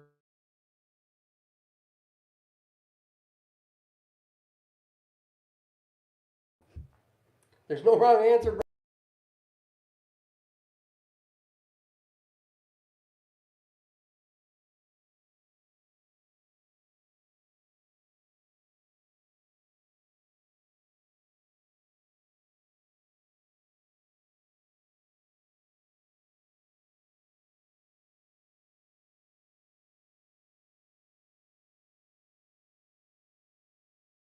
If you hear me and I act like an ass. Hello, everybody. I hope we're back. Did it go blank on your guys' screens or anything? I don't know. Let's see here. I apologize to anyone listening. I just got a text saying it keeps cutting out. All right, we should be back in business here, I believe. So let's see. We should be live and... Yep, we're good. Sorry about that, everyone in Radio Land.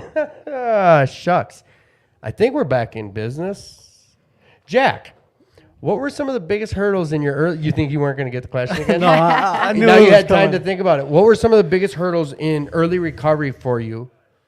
Or period. What were some of your biggest hurdles, or what are some of your biggest hurdles, and how do you overcome them if you have been able to? I just think, in early recovery, boredom is a big thing. I remember being in outpatient, and the house I was in was not sober, and people would be bringing drugs to me, and that was a very hard thing to turn down. But yeah, I don't know, I just wanted something different. I also remember once I got the job and I got the car, and I started getting things that I hadn't had ever, basically. It was kind of the thought of what's next, and I was looking for the next hurdle, and I had major thoughts about, self-sabotage, basically.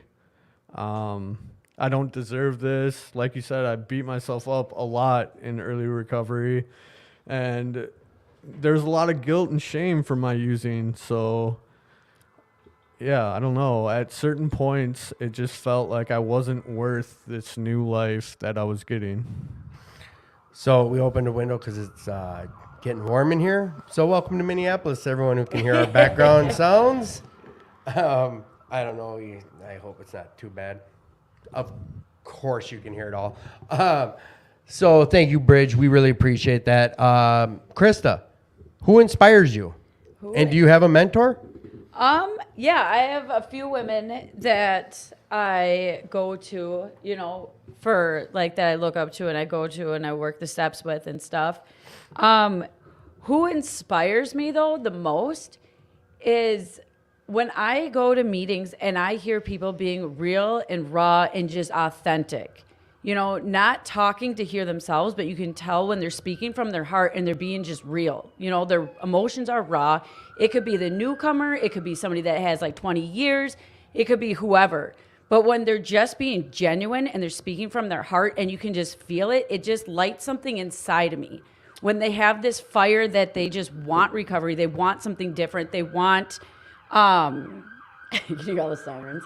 But that's what inspired. Like, that's what inspires hearing me. someone get real. Because like when people come in and they're talking about like what's really going on, because it's not always going to be great. It's not going to be fantastic. Life is going to show up.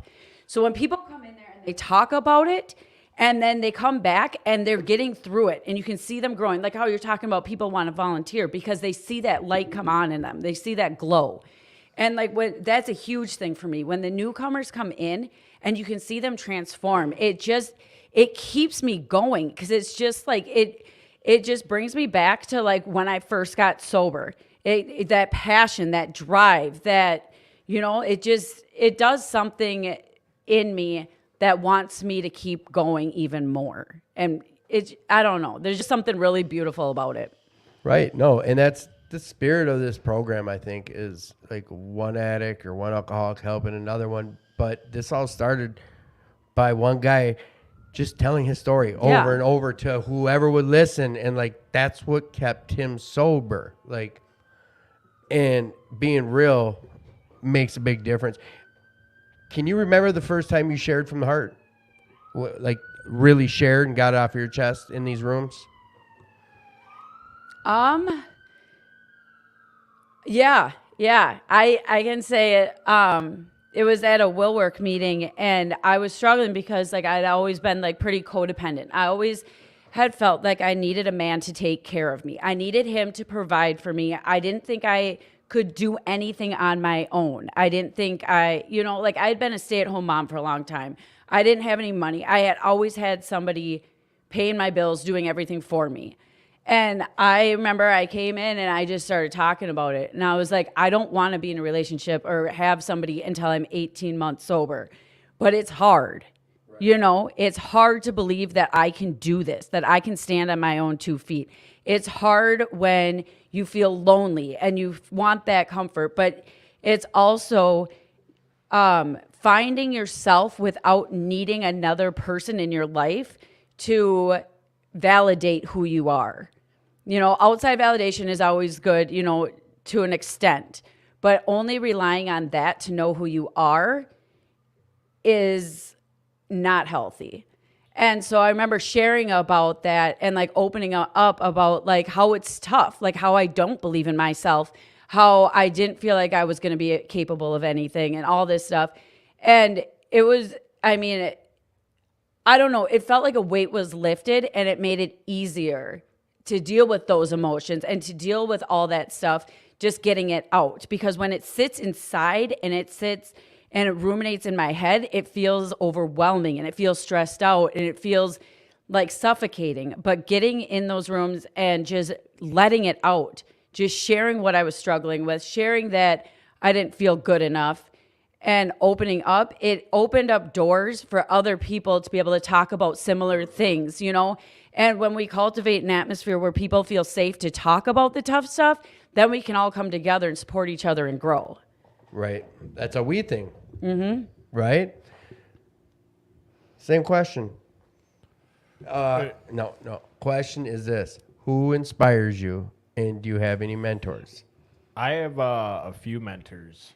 The people that inspire me are definitely the newcomers and the old timers. The newcomers, because it reminds me of how I came in the program, where I was at, and where I could easily be back to very quickly. And the old timers, not just people with time, but people with recovery time, people that actually are doing the deal and have been doing it for a while. And, there are a few people that I really look up to that, they've told their story to me, not, in too much great detail, but I understand that, they were struggling. They were not great people.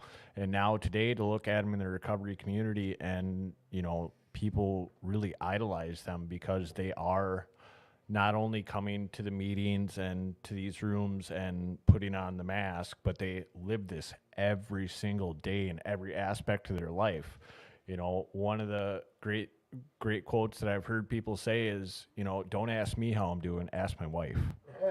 Or ask my husband, Right. because they're going to really tell you, if he's an a-hole or if he's, doing the dishes without being asked or doing laundry or picking. Is that kind of the same as like our surroundings will see our growth usually before we do? Oh yeah.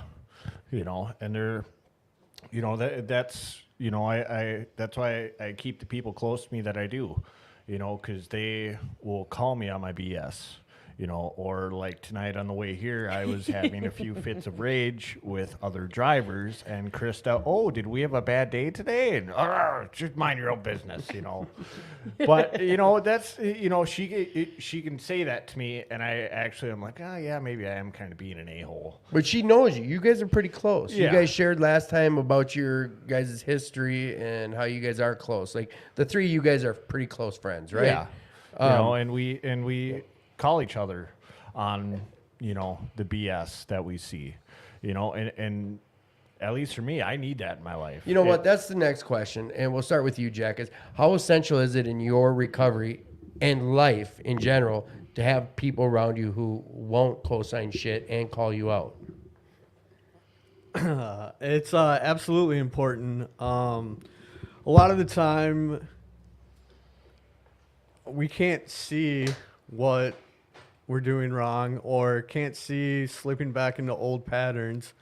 And I mean, it's huge for people to, call you on your bullshit, because if I justify one thing and it's let it go, it can, add up. And You know what? When it adds up, it gets scary for me. Because at a certain point, I just say fuck it. And when I say fuck it, everything's just ruined, basically. Bad things happen. Yeah, bad things happen. I like where you're going with that, though. The second you start justifying something you're doing, it almost like a snowball. Absolutely. One leads to the next, and then before you know it, you explain to yourself how it's cool to have a drink.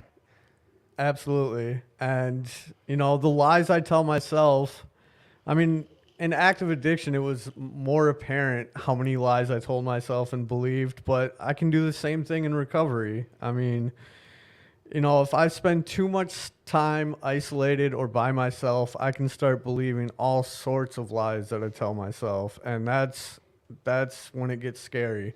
So having people that I'm in contact, every day, every other day is super important. Just even if it's just a conversation of, hey, what are you doing? It gets me out of Your head. the dark places that my head I didn't goes. know that about you.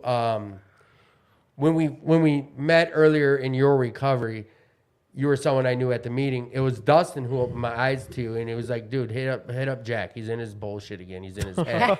But no, serious, because my head does this thing where I'm doing okay. Everyone else is. I don't know why. I get it. I don't realize that shit. People. That's why I always share. I might not deal with some mental health stuff. I might not understand depression or anxiety, but I know people who do, and I know it's not bullshit. For a long time, I didn't have it, so I didn't think it was an issue. I get it. Like, isolating can be real bad for some people, and like the shit's real. That's why I always strongly suggest reach out.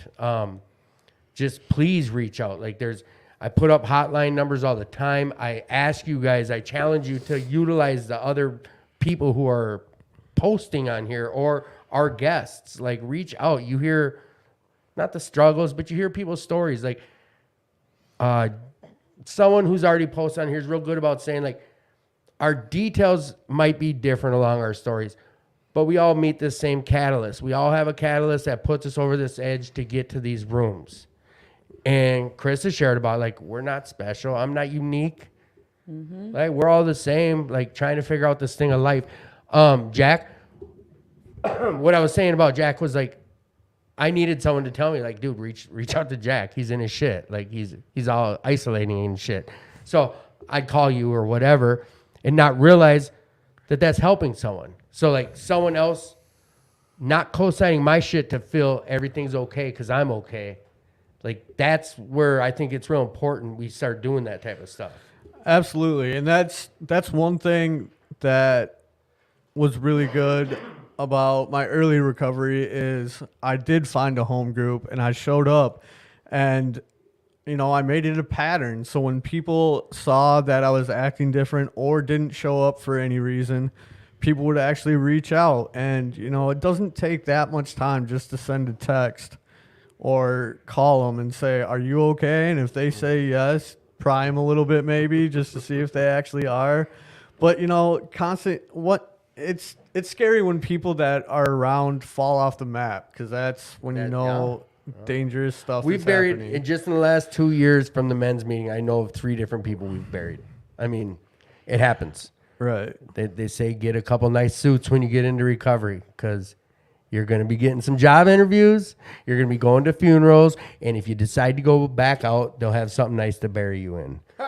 I mean, hey, that shit hit deep when I was told that. Like, that hit hard, because it's the truth. Right. The longer we're here, the more we see that's the truth. KRISTA, Yep. how important is it to have people in your recovery that don't co-sign your shit? Dude, or that's that all hold you accountable? Yeah, that's all I surround myself with. I need people in my life that are gonna be direct, straightforward, bold, and just assertive with me. I have a strong personality. I am stubborn as hell, and Both the guys are shaking their heads You with know? quotes around it. Like, but yeah, it's right. like I need people to check me, because hopefully eventually I'll check myself, and I'll say it first. Like, people will check me or like bring it up to me, and I might not respond appropriately when they bring it up. Jack knows this. Jeff knows this. But you know what? I always will circle back and be like, "Hey, you're right. I'm sorry for the way I reacted and responded to you. But you were right. I needed to hear it. I didn't handle it appropriately. I was an asshole. Like I snapped for no reason, and I'm working on that, but it's hard to hear about yourself. Yeah. It's not an easy thing. And my go-to default is when I hear about myself, Attack? initially I feel like, okay, there's something innately wrong with me. And my insecurities pop up. But then when I take a second, take my emotions out of it and look at it objectively, it's like, fuck, they're right. I'm like, But now this is something that I always try to get people to say it, but there's only one reason you're able to do that today, though, right? yeah. But no, would you have been able to do this 5 years ago? Dude, if somebody Jeff came to you and was like, if look. somebody told me about myself while I was high, I probably would have stolen everything he had. Like, it would, like, yeah, no. So, like, the big difference now the is, big like, difference is I can admit it. I can hold myself accountable too. Like, and that's huge though. Like, you're not gonna grow. You're just gonna go backwards if people are co-signing my bullshit. Dude, I wouldn't be where I'm at today. So kind of on them same lines of having people around us that don't co-sign our shit or call us out on it or hold us accountable. We'll just go around. What do boundaries mean to you, and do you have them today? Start with Jack. Let me think. This is the joy of This it. one. I put Jack on the hook for a different first question. You're up. Boundaries. Do you know what they look like? And if you do, what does it mean to you, and do you have them? I'd like to say it like there really are no boundaries. Like There's no wrong answer. Hey.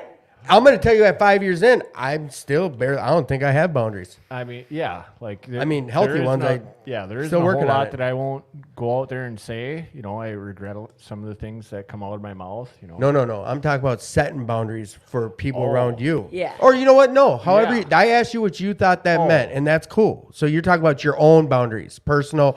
Like, you're thinking something different. I'm talking boundaries about like people that I keep around me. Yeah. or people borrowing money from whatever, like boundaries. Yeah, money, right? Am I asking it right? Yep. Yeah. All right. There are very few people that I will borrow money to, just because I've played this game in the past. It normally doesn't work out too well, so I gotta trust you pretty well to be borrowing you money. I mean, if it's $5, $10, I'll just give you some money. But some other boundaries that I keep, like if you're telling me lies or telling me things that I want to hear, if you're presenting yourself, if you seem fake, I don't want you around me. Get away from me. I try hold people accountable, and integrity is something that, you know, if you're close to me, you got it. If you don't have integrity, you know. You know how I said there's no wrong answers? I lied. You're giving me a wrong answer. No, I'm joking. No, you're bound. But listen, I get what you're saying. Like, you find out who people are, and then you cut them out if they're not what you see up to what you want around you. And when you say cut them out, you know, it's not, you know, harsh. I just, you know, I don't associate with that. You know, it doesn't mean I have to get in your face about it, but you're not going to be a part of my life because of this, that, and another thing. You know, that to me is not recovery. You know, if your life is your life, my life is my life. If I don't like what you're doing, I don't have to associate with that. You can do whatever you want with your life. It's your life. It's not my realm of responsibility to tell you how to live your life. So if you want to go do some dumb stuff, by all means, go do some dumb stuff, but I'm not going to be around it while you're doing it, you know, and I don't want you to be around me bringing that bad juju around. Is that no, I'm not here to tell you what's right or wrong. Listen, boundaries, what do they mean to you, and do you have them in your life today? I love boundaries. I am big on, I have busted my ass the past little over 3 years to get where I'm going, and I'm strict about what I'm like, who I'm gonna let close to me, who's gonna be like, I don't want to say inner circle, but like who's gonna be the closest people to me, right?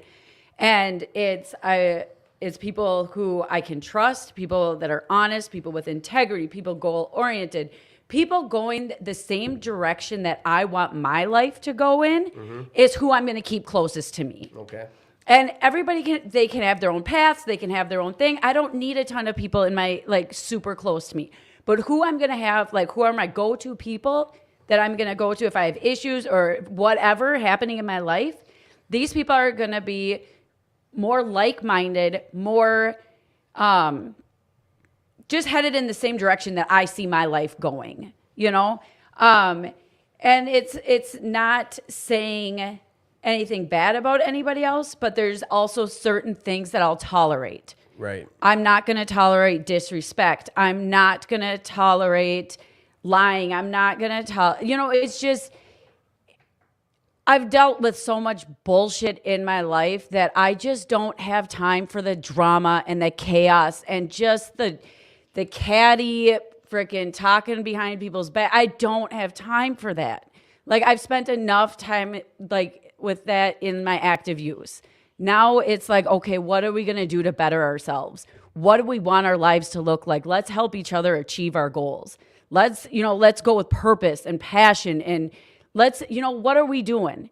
I don't want to sit in drama. I don't want to sit and talk about so-and-so doing so-and-so and da-da-da-da-da. I don't give a fuck. Nice. So it's just like, let's live our lives. Let's be happy. Let's have some fun. Let's be ourselves. Let's be goofy. Let's, go have adventures and, like, go after what we want. Nice. Hey, listen, and also that well put. And Jeff, I was wrong to say how I did when you were opening up, because you're absolutely right. No, listen, you came at it at a different approach, and you're right. Like, that is boundaries. People that borrow money, like, hey, a couple bucks, cool. Too much, nope, that's my boundary. Like, boom. I was wrong for how I came at you on that. Quit beating yourself We're good. up. You can take it. So Jack, you don't get that question. I want to read something to you, and I'm going to read something to you, and I want your feedback on this. Today, I will stay consistent at work, and I will not let others around me bring me down. There are always people who will find things to complain about, but I won't let them bring me down.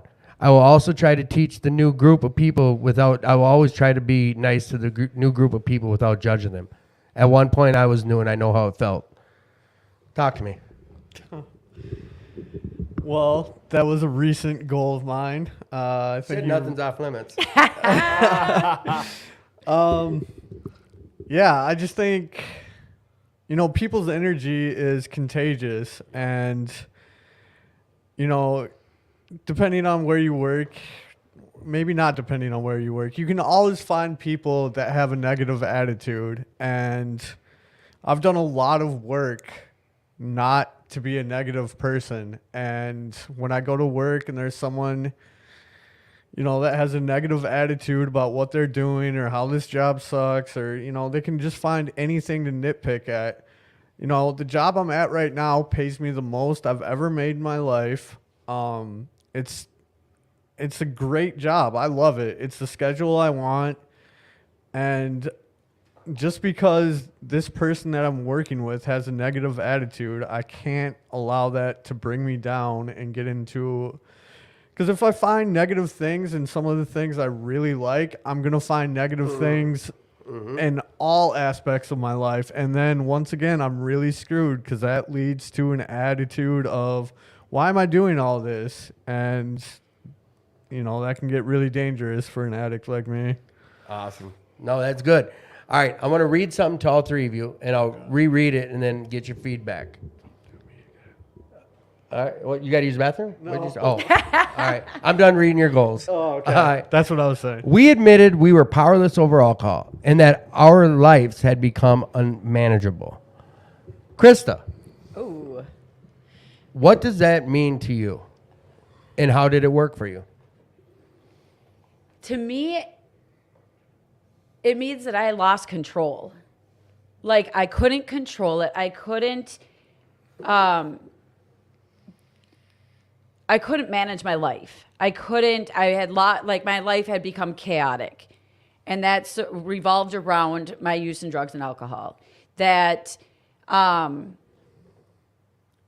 needed to stop trying to, I can on the weekend. I can here and there. I can get sober for a little bit and then go back to it. But it also, for me personally, it goes to, I can put that into play with other stuff in my life, because my drug use stemmed from having an eating disorder.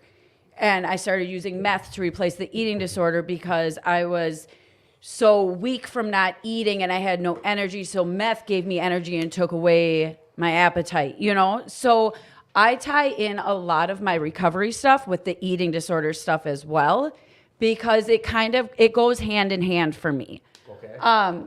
And with that one, I have to check myself still to this day, because even though I'm not in active use and I haven't drank or done drugs and that in, a little over 3 years, I still fight the eating disorder thoughts in my head. I don't act on it, but those thoughts are more relevant in my head than any of my addiction thoughts. You're using thoughts. Yeah. Yes. Okay. Yeah. Because my use was I don't know, I think we figured out the other day that total, it was probably only 4 years. The eating disorder though was many, many, many years. That started in middle school, And so those thoughts are a lot stronger. And since I've been on this weight loss workout journey, those thoughts get very intrusive at times and they get obsessive. And so I need to check myself on that and admit, that I'm powerless, that it makes my life unmanageable. Like today we got done at the gym and I'm sitting there wanting to work out more when I got home, and I'm planning in my head, okay, you can take the dog on a walk, you can do this and this and this and this before you have to do the podcast, you can make this happen. And I needed to check myself and be chill the fuck out. You just got done at the gym, you busted your ass, you are totally fine. Your weight doesn't define you, your exercise doesn't define you, your drug, this does not define you. Oh yeah, you're right. But it's something I need to surrender every day and admit and just check myself. And that goes back to the last question about having people around you that will check you too, because I don't notice when I'm doing these things. Right. So for me, the first step, that's the eating disorder stuff, and it's also my drug and alcohol use stuff that I need to, keep in check. Awesome. All right. We admitted that we were powerless over our addiction and that our lives had become unmanageable. What does that mean to you, Jack?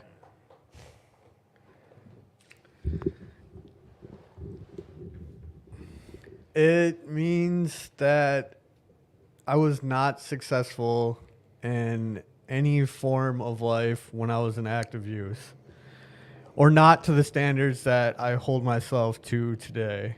I,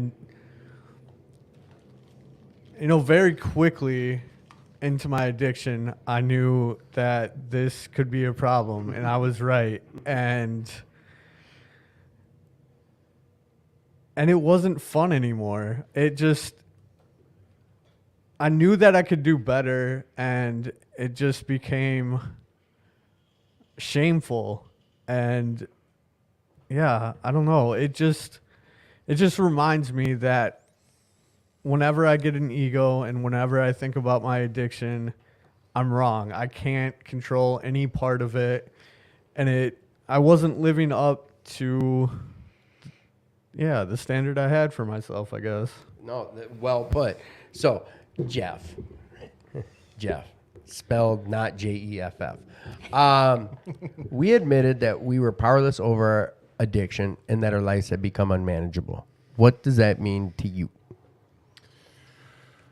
My life was chaos, especially at the end of my active use. But, for many years, I was insane. I thought I could try doing things just a little bit differently, and that, like drinking, I'd replace, Monday through Friday, I can't drink whiskey. Yeah. So instead I would drink a 30-pack of beer, really, I'm drinking the same amount of alcohol. I'm still waking up with the same hangover, but in my mind, I'm trying something different, and I'm still getting the same results. God, so many aspects of my life were just, looking back, just unmanageable. I couldn't, the quote unquote relationships I had with friends and coworkers and stuff was just so chaotic. I don't know how anybody kept me around. I mean, honestly, I was a hot mess on a good day, and that's speaking very highly of myself. I was very angry, short-tempered. I was right about everything, even when I knew I was dead wrong. Right. Just any aspect of my life that I was trying to improve quickly seemed the more I focused on trying to improve that, the more it fell apart. Completely unmanageable. And it took a long time to understand that, drugs and alcohol were the key element in my unmanageability, and even farther than that, me, the horse thief, am the one person that is a constant everything in my life. Right. Everything that never went right, I'm the one constant in that. Yeah. And I spent my entire life up till, even in the early parts of my recovery, blaming other people, situations, the world, the weather, God. If it was cold outside, it was, it was the end of the world. There's a quick story I'm going to tell, and this kind of goes not against what you're saying, but at one point you were like drugs and alcohol were the problem, but then you elaborated that it wasn't that, you were the constant. There's a story about a drunken horse thief. Now, it's quick. It's like this guy went and got help, and he stopped becoming a drunk, but there's still this problem. He's still the horse thief. Like, there's this problem that still needs to be addressed. Alcohol and drugs were but a symptom. That never made sense to me until someone explained that horse thief story to me, and it makes sense. Like, it was the fucked up person making the choice to sit and slam dope in my veins, or to sit and roll bowls of meth after meth, or not eat properly, or drink 30 beers or whatever. It's that brain that made those choices. It's not that beer that chose you to drink. You're the one who made those choices to do that. So it's the horse thief that needs to be fixed. Alcohol and drugs were but a symptom. To me, that made most sense when it was worded that way. It's like, I was the one choosing to do these drugs. No one was forcing me to do these drugs or drink this booze or make these decisions.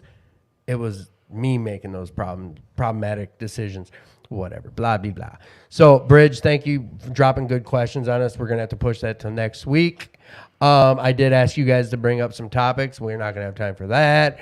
I definitely wanted to talk about all the fun things we do in recovery. We're not going to get to talk about that. So just understand that we're showing nipples in here.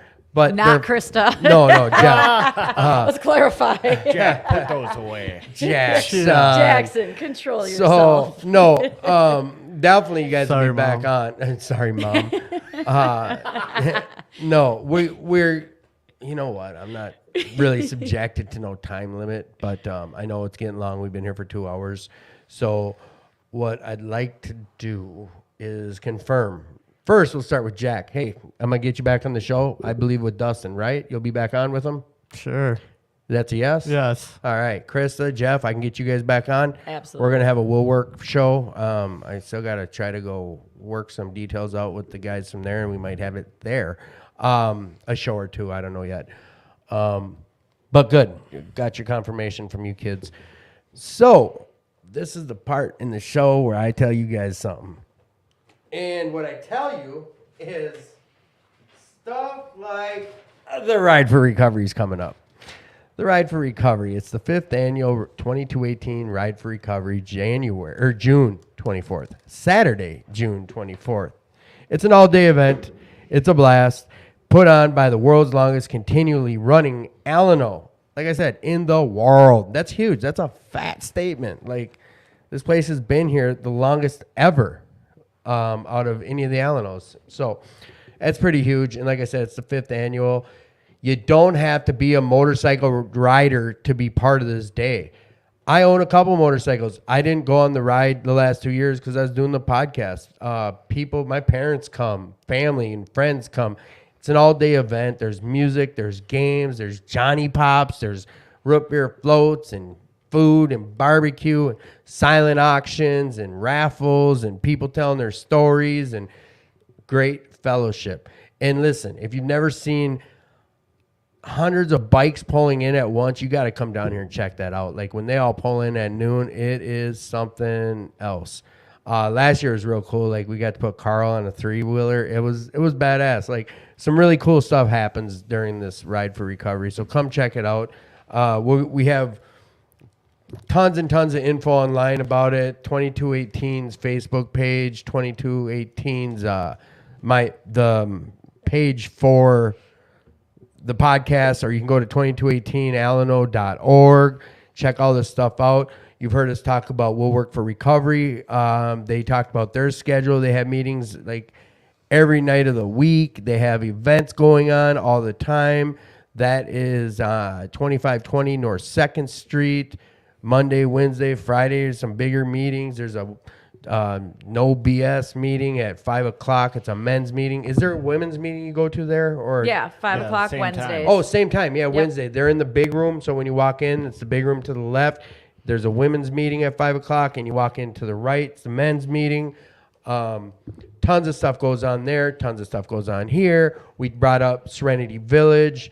I know there's 2 services on Sunday there. There's a spiritual recovery meeting on Tuesdays. Pastor Jeff or Pastor Danny's there doing it. Like, they do a lot of outreach. If you want to be part of that, Saturday mornings you can go pass out some food to the homeless. Mondays you can go make sandwiches. Wednesday they have Bible study. There's tons and tons of stuff to do in Minnesota for your recovery or your spiritual growth, and we've talked a lot about all that stuff here on the show. We did start a new meeting here at 2218. I think it's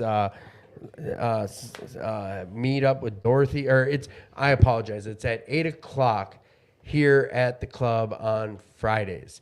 It's an LGBTQ